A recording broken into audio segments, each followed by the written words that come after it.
Nabati ko kayo dalawa, Keiko at Sarah. Before anything else, I would like to congratulations to both of you as married. And I hope na gabayan kayo ng Panginoon sa lahat ng oras at panahon. Pakaingatan niyo ang relationship ninyong dalawa. At normal yan, pag nag-away kayo, kasama yan sa pagmamahalan bilang isang mag-asawa na. Continuous kang labanan lahat ng mga pagsubok na dumarating sa inyong buhay. Kaya gaya nyo lang, mga pagsubok, pagkahin nyo lang. Alam lahat yan ay malalampasan nyo. At ingat lang palagi sa inyong pagsasama. Naway gabayan ng Panginoong Diyos at lumawit ang inyong buhay at ang inyong pagmamahalan. That's all. Thank you. Thank you, Tito. Naman siya hindi prepared. Tapos nahuya pa. Pero at the beginning of the speech, God, Johnny Roots.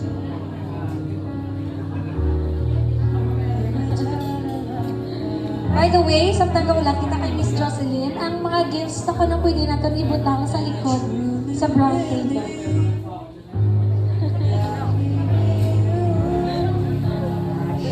Sa kanan, ang mahambal na congratulation na. Pinagkama na sa pagkakulya.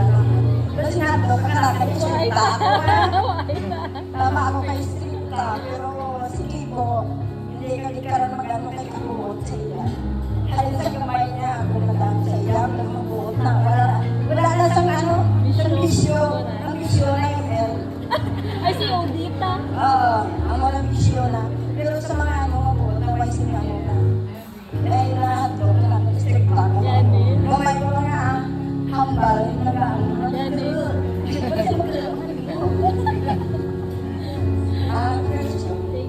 you, Tay. Yan eh. Yes, ay. Thank you, Tay. Thank you. God bless sa Thank inyo. you. Thank you, Tay. Pagkakalan siyang God sa inyo. Salamat kayo. Tissue. Tapos hindi ko ang host ni Shara, ang palahibi. Kaibigan. Oo, walang pakahibi. Lahat ng message. Ganun. Sige, next is the maid of honor, Madam Shane Bell Madera.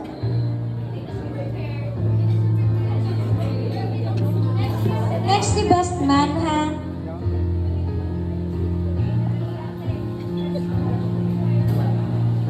Si Tita mo lang naman ako nagsisimula. Sa aton couple, sa buong annually wed couple, bali, congratulations.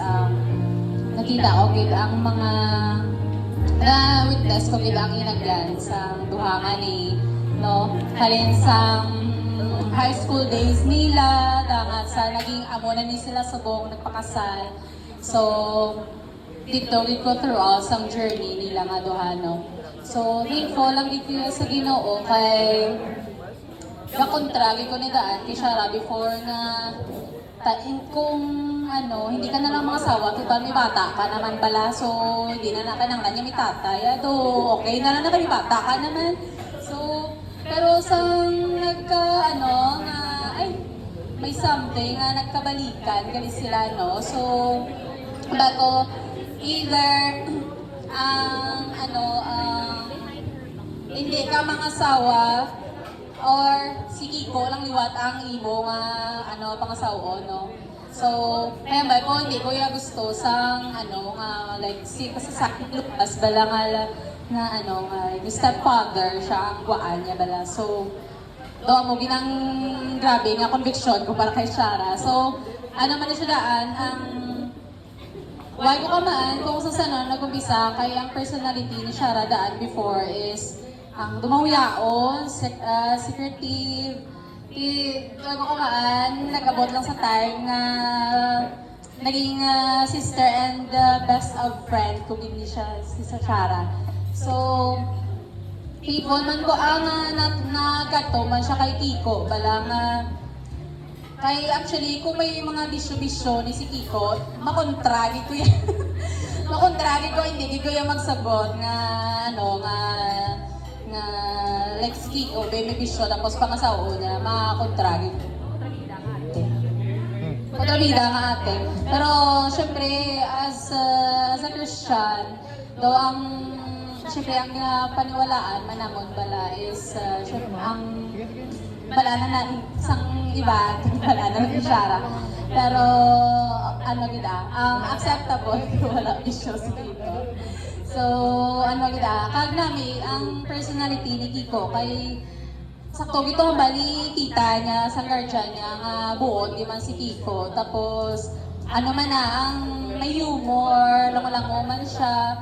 Pero doon actually opposite sila ni Shara, pero nagalugi sila yan, vibe and everything. So, biskan contradicting ang inyong behavior, ang inyong attitude, nag-click ka mo nga duwa. So, opposite attracts, no? Sa kaila, possible. So, I wish na throughout sa married life nyo, ano siya po na, i-center nyo din si God, no? Hindi nyo din pabayaan, pangunahan, kamupermis sa mga emosyon nyo. Kung gusto nyo kausap,